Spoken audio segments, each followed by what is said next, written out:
미국과 이란이 이번 주말에 협상할 가능성이 높아지고 있습니다. 우리 주식시장은 소폭 하락했지만 코스피가 6,200선을 지키고 있는데요. 이란 전쟁 상황과 경제 관련 내용, 백승훈 한국외대 중독연구소 전임연구원, 김민균 서강대 경영학과 교수와 함께하겠습니다. 어서 오세요. 네, 안녕하십니까. 자, 먼저 트럼프 대통령이 이란과의 합의에 매우 근접했다면서 다음 협상이 이번 주말이 될 수도 있다 이렇게 말을 했습니다. 당장 이번 주말에 종전 협상을 할진 잘 모르겠지만 일단 종전을 향한 방향으로 단계적으로 좀 다가가는 것 같긴 합니다. 네, 어찌됐건 아직 양측의 간극은 확실히 있어 보이지만 1차 대면 협상 때보다는 2차 회담에서 협상의 그 공간, 정치적, 외교적 공간이 커진 거는 사실입니다. 그리고 아직까지는 언제 하겠다고 날짜가 고정되지는 않았는데 아마 빠르면 일요일, 늦으면 그 월요일 정도에 아마 2차 회담이 진행되지 않을까 그렇게 보고 있습니다. 네. 그래서 트럼프 대통령이 지금 이야기한 거는 이란이 요구한 걸 다 수용했다라고 얘기는 했지만 지금 이란 입장에서는 지금 그 농축 우라늄의 정도, 그다음에 농축 우라늄의 그 주권을 어느 정도까지 할 것인가 생각을 하고 있어서 근데 핵심 쟁점 몇 개를 남겨두고 이제 거의 지금 거의 다 다른 것들은 되고 있다라고 보면 될 것 같습니다. 자, 트럼프 대통령 합의가 이루어지면 직접 파키스탄을 방문해서 협상할 생각도 있다라고 밝혔는데요. 이거 어떤 속내를 좀 가지고 있을까요? 세 가지 의미가 있다고 생각합니다. 하나는 파키스탄의 중재에 힘을 실어주는 거죠. 그러니까 지금 파키스탄 중재 역할을 공개적으로 만약에 이제 자기가 직접 파키스탄으로 가겠다라고 하면 파키스탄의 그 협상에 되게 지금 진행되는 협상에 힘을 실어주는 것이거든요. 그 협상단보다 더 높은 팀이 가는 거니까요. 그다음에 이제 또 하나는 이 협상이 트럼프 대통령에게는 굉장한 치적이 될 거라는 것을 알기 때문에 가는 겁니다. 그러니까 역대 미국 대통령이 이란을 단 한 번도 굴복시키지 못했고 여태까지 그 이란과의 그 협상에서 가장 큰 공적을 했던 게 오바마 대통령 때의 JCPOA, 그 포괄적 핵 합의 2015년에 있었던 것인데요. 그거보다 더 좋은 그리고 더 완벽한 협상을 내가 이뤘다라고 해서 그런 자기네 이 외교 이벤트를 자기의 이제 중간 선거를 앞두고 가장 크게 이제 그 영향력을 확대하려고 하는 그런 어떤 그런 퍼포먼스를 보여주게 가는 것도 있고요. 그다음에 하나는 이란에 대한 압박과 유인입니다. 그러니까 내가 직접 가서 지금 결단하면 내가 직접 마무리 져줄 수 있는데 그렇지 않으면 너는 이런 기회가 없을 것이다라고 던져서 세 가지 측면에서 트럼프 대통령이 직접 가는 것은 큰 협상의 의미가 있다. 그렇게 보시면 될 것 같습니다. 헤그세스 이제 국방부 장관이 이란이 만약에 잘못된 선택을 하게 될 경우에는 미군은 전투작전 재개할 어떤 최상의 태세를 갖췄다. 이런 얘기도 했습니다. 그러니까 단순히 당근만 주는 게 아니라 어떻게 보면 채찍을 같이 좀 운용하고 있다고 볼 수 있겠죠. 지금 강화 외교가 제대로 들어가고 있는 국면입니다. 그러니까 지금 확실히 왜냐하면 특히 이번엔 경제적 유인도 주겠다라고 했거든요. 그러니까 360조 정도 되는 기금을 만들어서 줄 수도 있고 한 150조 정도 되는 동결된 자산을 풀어줄 수도 있고 그다음에 우리가 거기 석유 시설이나 이런 거 낙후된 1979년 이후에 이란이 경제 제재로 인해서 그런 부품들이나 이런 것들이 낙후돼서 석유 생산량이 상당히 저하돼 있거든요. 그런 것들까지 다 우리가 토탈 패키지로 들어갈 수 있다라고 던졌으니까 이건 하나의 큰 경제적 유인입니다. 근데 거기에 더해서 너네들이 이런 것들을 받을 수 있는데 만약에 니네들이 거부한다면 우리가 지금 미국이 그 해군력의 41%를 직격시켰거든요. 핵항모 세대가 가 있고 그런 상황이고 또 이제 전략 폭격기인 B-21도 다시 보여주고 물론 이미 배치돼 있었던 비행기지만 다시 상기시킴으로 우리가 지금 너네들을 압박할 수 있는 너네들 진짜 타격할 수 있는 역량은 다 갖추고 있다라는 것도 보여줘서 지금 앵커님 말씀하신 대로 강화 외교가 정말 제대로 들어가고 있다라고 보시면 될 것 같습니다. 증시 얘기도 좀 해보도록 하겠습니다. 자, 미국과 이란의 협상 가능성이 일단 대두가 되면서 코스피가 소폭 하락은 했지만 6,200선 위아래에서 좀 지키고 있는 것 같아요. 일단은 종전에 대한 어떤 기대감이겠죠. 기대감의 어떤 그런 부분들이 있지만 단지 지금 이제 원유 가격 같은 경우에는 아직도 좀 인상이 더 되고 있고 또 그리고 여러 가지 수요의 불균형, 공급이 지금 공급망 자체가 원활하게 작동이 되지 않기 때문에 그런 우려는 존재하고 있지만 그럼에도 불구하고 이제 종전이 되면 아무래도 이제 그런 경제적인 어떤 그런 임팩트가 또 줄어들 거라고 예상을 하고 있기 때문에 그런 기대감으로 이제 코스피가 어느 정도 지지선을 가지고 유지하고 있다고 보시면 될 것 같습니다. 지금 우리나라 증시 같은 경우에 삼성전자라든지 이런 반도체 관련 그 주식 회사에서 영업이익이 크게 나면서 사실 쏠림 현상이 좀 이어지고 있지 않습니까? 네, 맞습니다. 아무래도 이제 삼성전자가 이제 분기 어떤 그런 잠정 분기 실적을 발표를 했는데 보시다시피 매출 같은 경우에는 133조 원, 그리고 영업이익 같은 경우 51.2조 원. 그러니까 전년 대비로 비교를 하게 되면 네. 영업이익 같은 경우는 한 755% 정도. 그러니까 한마디로 얘기해서 반도체 얘기를 하고 쏠림 현상을 얘기하고 있지만 뭐 전망치라든가 뭐 SK 하이닉스도 물론 제가 알기로는 23일 발표하는 걸로 알고 있는데 네네. 실적을요. 일단은 실적상으로는 굉장히 뛰어나고요. 그 두 번째로는 이미 락인된 어떤 그런 물량들이 존재하고 있기 때문에 일단 올해의 어떤 그런 실적이라든가 이제 그런 부분에 대해서는 현재 실적도 굉장히 뛰어나지만 네. 더 나아질 거라는 어떤 그런 기대감이 솔직히 있습니다. 이제 기업은 아무래도 이제 주식 투자를 하는 데 있어서 뭐 실적이라든가 전망이라든가 거기에 대한 투자를 하고 있는 것이기 때문에 이제 그런 점에서 어떻게 보게 되면은 믿고 어떻게 보면 투자자들도 이제 반도체 어떤 그런 부분에 대해서 더 쏠림 현상이 더 가속화되지 않을까라고 조심스럽게 염려를 합니다. 네. 지금 상황에서 근데 그 공매도 저희가 실탄이라고 부르는 네, 맞습니다. 대차거래 잔고 있잖아요. 네. 그게 한 160조라고 하는데 네. 사실 이게 160조라고 하면 이게 어느 정도인지 가늠이 잘 안 되거든요. 네. 어느 정도 수준인가요? 보통 이제 공매도 같은 경우에 저희가 이제 비교를 했을 경우에 이제 시가총액하고 비교를 합니다. 그래서 우리나라 이제 주식시장 같은 경우에는 시가총액이 한 2,200조 원 정도 되는데 네. 이제 공매도가 한 160 정도라고 우리가 예상을 하게 되면 한 7% 정도 됩니다. 근데 7%라고 하면 크게 우려가 되고 있는 공매도 수준은 아니라고 말씀을 많이 하세요. 그러니까 올라가게 되면 이제 이슈가 되지만 물론 뭐 여러 가지로 이제 우리가 변동성도 굉장히 크고요. 주가 같은 경우에는. 그리고 만약에 이제 하락 어떤 그런 악재라든가 생겼을 경우에 공매도의 역할은 아무래도 더 떨어지는데 더 많이 떨어지게 하는 어떤 그런 변동성을 더 크게 하는 약간의 그런 부작용 같은 경우 효과는 당연히 있습니다. 네. 근데 그럼에도 불구하고 현재 어떤 그런 공매도 수준 같은 경우에는 아직까지는 그렇게 심하게 뭐 우려되고 있지 않은 거라고 이제 판단을 하고 있는 것이죠. 지금 뭐 저희가 국내 주식 중에 대장주라고 부를 수 있는 삼성전자 얘기 조금 더 해보면요. 네네. 이제 노조가 영업이익을 두고 네. 뭐 총파업을 들어갈 수도 있다. 뭐 이런 식으로 좀 얘기가 나오는데 네네. 어쨌든 회사 입장에서는 조금 이게 악재가 될 수도 있지 않나요? 일단은 뭐 당연히 영업이익이 생기게 되면 네. 어떤 회사 입장에서 봤을 땐 조직원 우리 직원분들한테 당연히 성과를 공유하고 또 여러 가지 또 체계라든가 인센티브 관련해서 뭐 당연히 받는 것은 뭐 당연하다고 생각이 듭니다. 네. 근데 이슈는요. 저 이제 금액이 과연 얼마만큼 적당하느냐. 그리고 너무 많은 게 아니냐라는 그런 우려들이 굉장히 많이 있긴 합니다. 네. 왜냐하면 반도체 같은 경우에는 일단은 투자 액수가 굉장히 커요. 그러니까 영업이익이 생기게 되면 물론 뭐 노조라든가 여러 가지로 이제 직업과 성과 이익이 당연히 이루어져야 되는 것이만 네. 투자를 많이 해야 되고 액수가 크고. 투자가 연구개발비 말씀하시는 그렇죠. 거죠? 예. 그리고 또 한 가지 이슈들은 뭐 당연히 이제 반도체 경쟁이 너무 치열하다 보니까 또 AI랑 같이 접목되다 보니까 우수한 인재도 영입하셔야 되고 여러 가지 이제 들어갈 돈은 투자할 돈은 많이 있는데 이제 그럼에도 불구하고 우리가 노조하고 어떻게 보면 영업이익을 15%라는 어떤 그런 성과금으로 어떻게 보면 과도하다고 뭐 얘기할 수는 없겠지만 네네. 일단 어떤 적정한 수준의 어떤 그런 부분들을 굉장히 고려할 수밖에 없습니다. 근데 그런 부분 때문에 이제 저게 너무 많은 거 아니냐라고 우려하시는 분도 굉장히 많이 계세요. 근데 물론 뭐 그거는 이제 사측하고 노조하고 당연히 협의를 통해서 뭐 정해져야 되는 것이긴 하겠지만 어떤 그런 부분에 대해서는 좀 어떤 적절한 합의가 당연히 있어야 될 거라 판단이 됩니다. 삼성전자 측도 그러니까 위법쟁이 금지 가처분 신청, 그러니까 파업을 뭐 허가해주지 말라라는 식의 어떤 그런 요청을 법원에 냈는데 이게 네. 받아들여질 가능성은 얼마나 됩니까? 뭐 선례로 봤을 경우에는 네. 뭐 거의 받아들여지는 경우는 거의 없습니다. 어. 네, 그렇기 때문에 뭐 어떤 그런 노조 같은 경우에는 뭐 물론 뭐 정당한 이유로 파업을 하는 경우에 크게 막을 수 있는 부분은 없다고 생각이 드는데요. 물론 이제 좀 우려가 되는 것은 지금 반도체가 우리나라가 지금 이렇게 실적도 많이 나오고 네.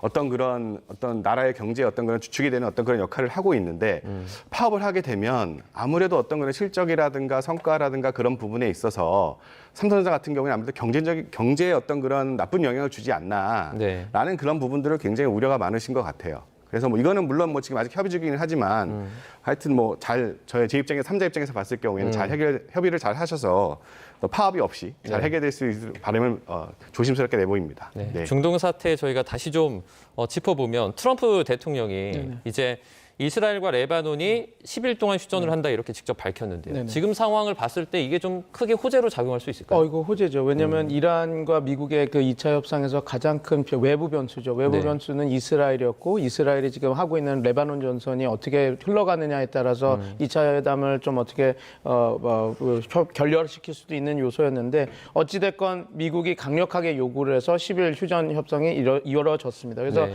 이거는 두 가지가 작동했다고 보는데 하나는 트럼프 대통령 대통령이 정말 원했습니다. 그래서 네타냐후에게 강력하게 요구했고 네타냐후는 지금 있는 내각이 그 극우 강경파들이 있기 때문에 내각 회의를 거치지 않고 곧바로 휴전에 들어갔다라고 하는 것은 미국의 강력한 드라이브가 있어서 네타냐후가 총리가 받아들였다. 그게 첫 번째 부분이고요. 두 번째는 네타냐후 총리와 이스라엘이 그 레바논에서 군사 작전을 어느 정도 큰 틀에서는 자기네들이 원하는 목적을 다 이뤘다고 생각했기 때문에 네네. 이 휴전을 한 10일 정도 가져가는 게 큰 문제가 아니다 이렇게 판단한 것 같습니다. 왜냐하면 지금 이스라엘 입장에서는 레바논 공격을 하는 게 레바논 전역을 점령하려고 하는 게 아니거든요. 지금 그 헤즈볼라의 주 근거지인 리타니강 남부의 지역을 자기네들이 점령하겠다 이런 목적으로 했기 때문에 지금 리타니강 남부는 다 이스라엘이 다 성공적으로 거점 도시들도 다 점령을 한 상태거든요. 그래서 그런 것들을 보면 이스라엘도 많은 걸 놓은 것은 아니고 그냥 자기네들이 큰 틀에서 원하는 걸 다 얻었기 때문에 1, 2주 정도 이 협상이 진행되는 과정에서는 큰 문제를 안 일으키는 좀 약간 휴지기를 갖는다라고 보시면 될 것 같습니다. 그래서 그렇기 때문에 위협이 될 수가 있습니다. 이 좀 나중에 언제나 이 협상이 끝나고 나면 또다시 레바논 전선은 또 불타오를 수 있다. 그 점은 좀 우리가 좀 우려를 해야 되는 지점입니다. 자, 지금 헤즈볼라 같은 경우엔 네. 이스라엘의 모든 공격이 중단돼야지 우리도 휴전 준수하겠다 이렇게 밝혔는데 네. 이스라엘도 사실 지상군 완전히 빼지 않았잖아요. 점령을 했죠. 아직 좀 군사적인 위험이 남아 있는 것 같아요. 당연히 아까 제가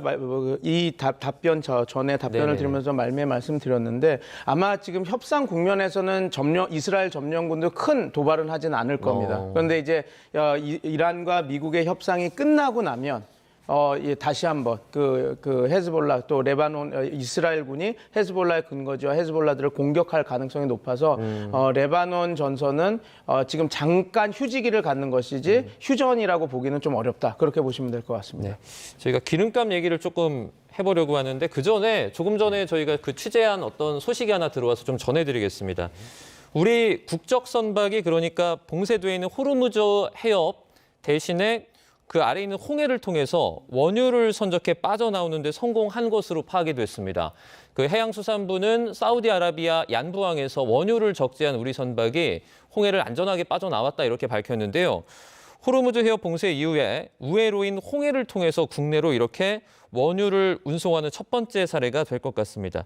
기름값이 상당히 좀 많이 오르면서 이번 전쟁 다음에 뭐 유류 할증료라든지 이런 문제들이 많이 있었는데 이런 식으로 홍해 통해서 좀 우회로를 확보해서 기름이 나온다는 소식이 전해지면 기름값이 조금 안정되는데 도움을 주지 않을까요? 당연히 도움이 될 거라고 생각이 듭니다. 일단 우리나라에서 얘기하는 어떤 그런 부분 중에 하나는 네. 공급성의 어떤 그런 다변화도 있겠지만 어떤 그런 항로의 어떤 그런 새로운 어떤 그런 항로라든가 해운 우리로를 개척함으로 인해서 네네. 또 이런 위기들을 다변화함으로 인해서 공급의 안정성을 최대한 올릴 수 있는 부분들이 여태까지 계속 우리가 노력해왔던 부분 중에 하나고요. 네. 그리고 해운사도 그렇고 정부 정책에서도 그렇고 어떤 그런 흐름 자체가 굉장히 반가운 소식 중에 하나라고 생각이 들고요. 당연히 원유가의 어떤 그런 안정 자체는 특히 우리나라 경제 입장에서 봤을 경우에는 굉장히 좋은 소식이라고 말씀드릴 수가 있겠습니다. 네.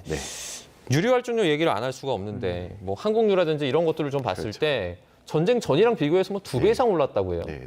일단은 5월에 어떤 그런 이제 유류 할증 같은 경우에는 이제 최고 등급이 33단계입니다. 네네. 이게 우크라이나 러시아 전쟁 때 저희가 항공료가 22단계였어요. 그러니까 33단계는 정말 최고 등급입니다. 더 이상 올라가지 않는 어떤 그런 처음입니까? 예, 거의 처음이라고 말씀드릴 수가 있겠는데요. 네네. 하여튼 이제 최고 단계이기 때문에 이제 더 이상 올라가지는 않습니다. 그런데 이제 이 항공사 어떤 걸 이슈 중에 봤을 경우에는 계속 이런 식으로 이제 수급에 어떤 그런 불안정이 생기게 되면 또 유럽 같은 경우에는 지금 항공료가 5주치가 남았다고 얘기를 많이 하고 있는데요. 네.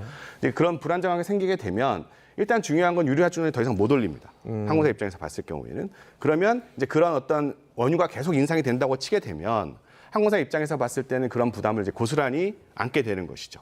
그래서 이제 그런 면에서 어떻게 보게 되면은 여러 가지 우리나라 우리 코로나 이후에 대한항공이나 아시아나 합병을 하긴 했지만 저가 항공도 그렇고 산업상으로 굉장히 어려운 어떤 그런 고비를 넘겨왔는데 네. 이제 그런 유류의 어떤 그런 원인 때문에 유류 할증을 못 올리고 어떤 그런 가격 압박, 인상 압박을 그대로 이제 안게 되면 아무래도 이제 고객도 우리 유류 할증료가 많이 올랐기 때문에 인상됐기 때문에 고객도 굉장히 부담이 되고 그렇죠. 항공사들도 굉장히 부담이 되는 어떤 그런 상황이라고 생각이 듭니다. 네. 조금 전에 저희가 이제 우리나라 국적의 선박이 호르무즈 해협 말고 우회로, 그러니까 홍해를 통해서 나왔다 이거를 좀 전해드렸는데 그럼에도 불구하고 기름값이 만약에 잡히지 않으면 그 유료 할증료가 최고 단계라서 더 못 올린다 그러셨잖아요. 네네. 그럼 그 나머지 올리지 못한 부분은 어떻게 됩니까? 올리지 못한 부분은 이제 항공료라든가 어떤 그런 항공사들 입장에서 봤을 경우에는 고스란히 떠안아야 되는 어떤 그런 부담이 생기게 되는 것이죠. 일단 그 원가 인상의 어떤 그런 압박을 받을 수밖에 없습니다.